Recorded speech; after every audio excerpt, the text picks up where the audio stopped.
नमस्कार। बात करेंगे उत्तर प्रदेश पुलिस 60,244 पदों पर जो भर्ती प्रक्रिया चल रही है, जिसकी डीवी कराई जा रही है, रनिंग होना बाकी है। इस पर जानेंगे कि लगभग एक नंबर पे कितने कैंडिडेट हो सकते हैं। ये एक अनुमान लगाने की कोशिश करेंगे।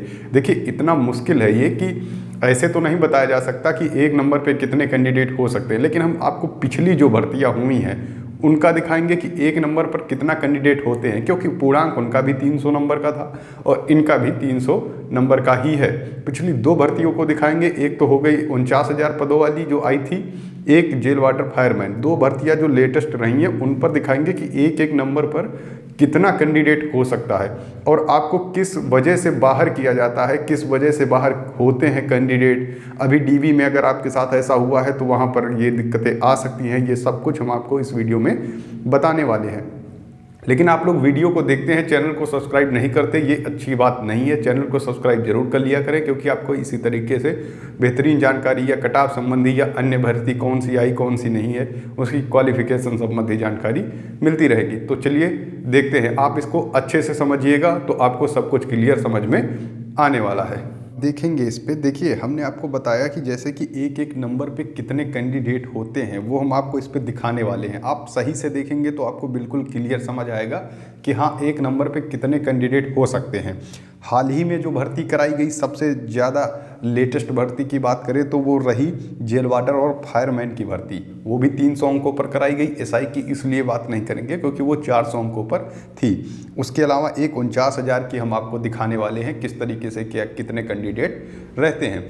इस भर्ती में कैंडिडेट की संख्या कम थी, लेकिन हाँ, अगर ये कहें कि पास कितने हुए थे तो वो तो उतने ही हुए थे ना। 2.5 गुना कैंडिडेट इसमें भी पास किए गए थे, 2.5 गुना इसमें भी किए गए हैं। तो हम एक अनुमान इससे लगा सकते हैं कि कितने कैंडिडेट एक नंबर पर रहे होंगे या फिर कितने रह सकते हैं इस वाली भर्ती में। ठीक है, तो हम लोग जानेंगे।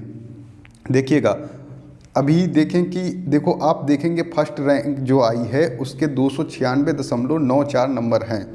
ये जेल वार्डर फायरमैन की बात कर रहे हैं। और सेकंड वाले की देख लो, 2 नंबर का गैप हो गया सीधा सीधा। यानी आप इससे ये देख सकते हैं सीधा सीधा कि जो सबसे ज़्यादा नंबर होते हैं वहाँ से गैप तेज़ी से अंतराल बनाता है। आप देखेंगे तीसरे नंबर पे जो कैंडिडेट है उसके 291 हो गए, यानी 3 अंक का और गैप आ गया।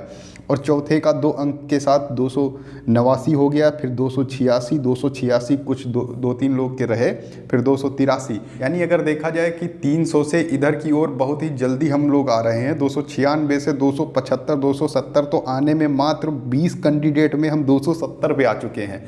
ये जेल वार्डर फायरमैन की है। हम आपको पूरा रिजल्ट डाउनलोड करके दिखा रहे हैं, ये नहीं कि हम अपने मन से बता दे रहे हो आपको बस ऐसे ही। तो आप ये देखेंगे जो सबसे टॉप पर रहे वो कैंडिडेट आप देखेंगे बहुत ही जल्दी हम इसको जो है स्क्रॉल करते हैं।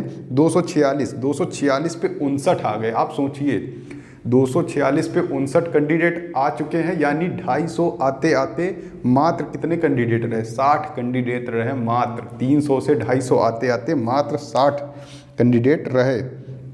और हम इसको नीचे की ओर चलेंगे तो आप देखेंगे कि 233 230 228 आते आते आप लगभग सब कैंडिडेट ख़त्म होते चले जा रहे हैं। यहाँ पर हम 200 की ओर चलेंगे, 200 पर ले चलते हैं इसको जल्दी से।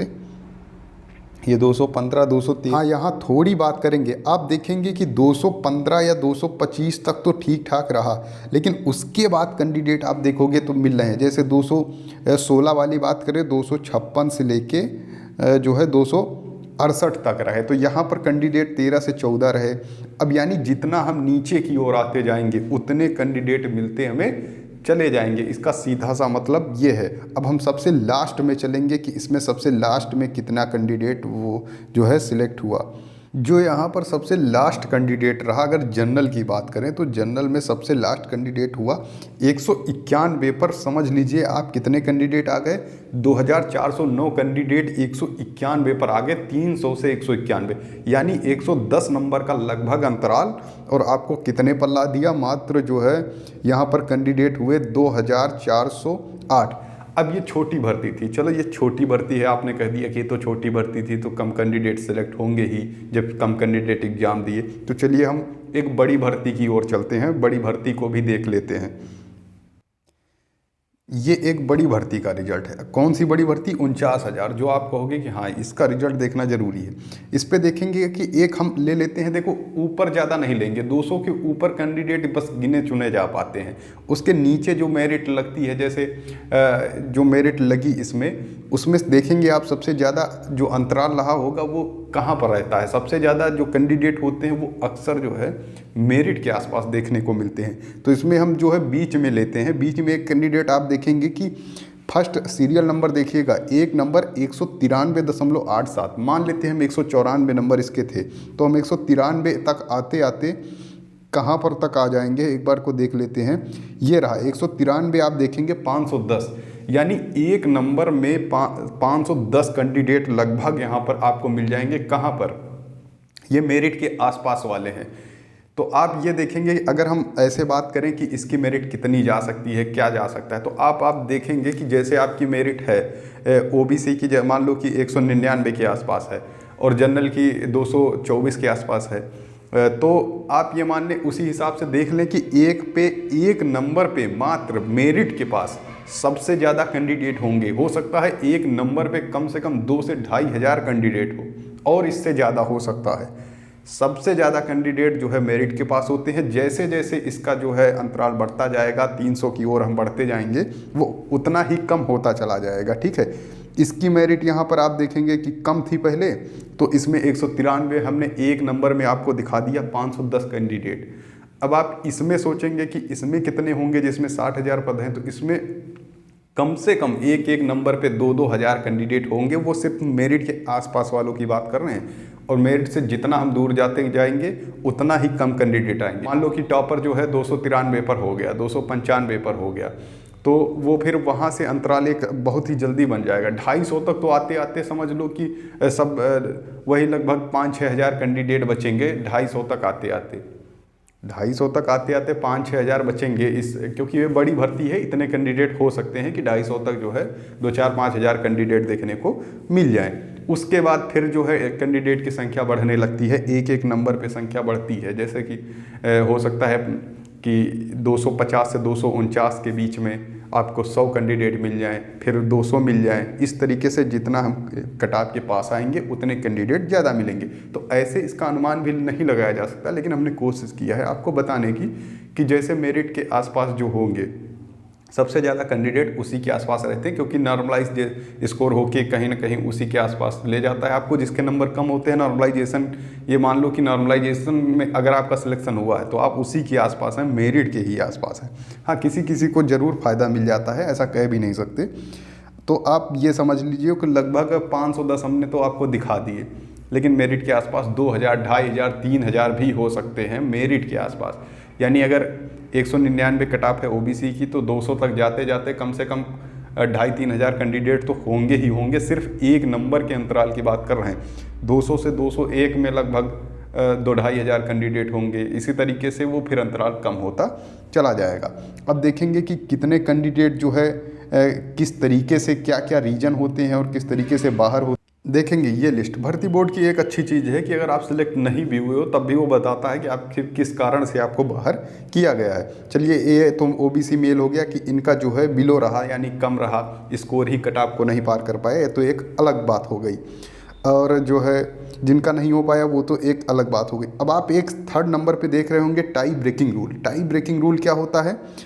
आप देखेंगे कि जो सेम कट ऑफ यानी इतनी ही कट ऑफ थी, तब आप बोलोगे कि क्यों सिलेक्शन नहीं हुआ जब इतनी थी। तो टाई ब्रेकिंग रूल इसीलिए होता है। टाई ब्रेकिंग रूल में क्या होता है, जरा हम इसको जानेंगे। ये रहा टाई ब्रेकिंग रूल, यानी 2 या 2 से अधिक अभ्यर्थियों के अंक समान होने पर ऐसे अभ्यर्थी को वरीयता प्रदान की जाएगी जो अधिमानी अर्हता यदि कोई हो रखते हो। एक से अधिक अधिमानी अर्हता रखने वाले अभ्यर्थी को केवल एक ही अधिमानी अर्हता का लाभ प्राप्त होगा।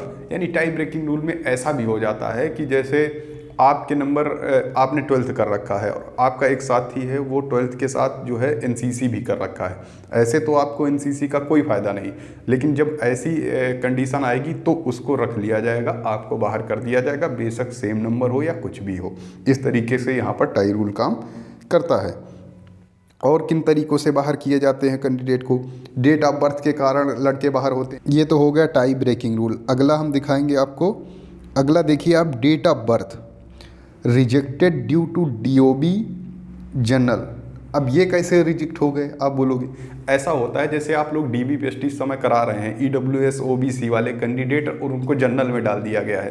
तो जनरल में आपकी एज कितनी होती है? 18 से 23 साल।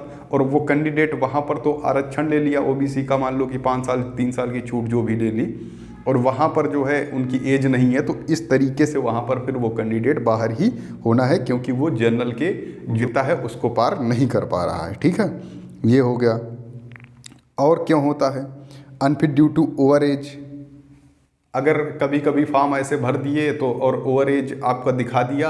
कभी कभी होता है सेम डेट वाला, सेम डेट वाले को वहाँ पर भर्ती बोर्ड बाद में बाहर कर देता है। जैसे कि इस डेट से लेके इस डेट वाले को पहले आता है कि ये वो लोग अप्लाई कर सकते हैं, तो फिर बाद में इनको बाहर कर देता है। इस तरीके से इनको वहाँ पर बाहर किया गया।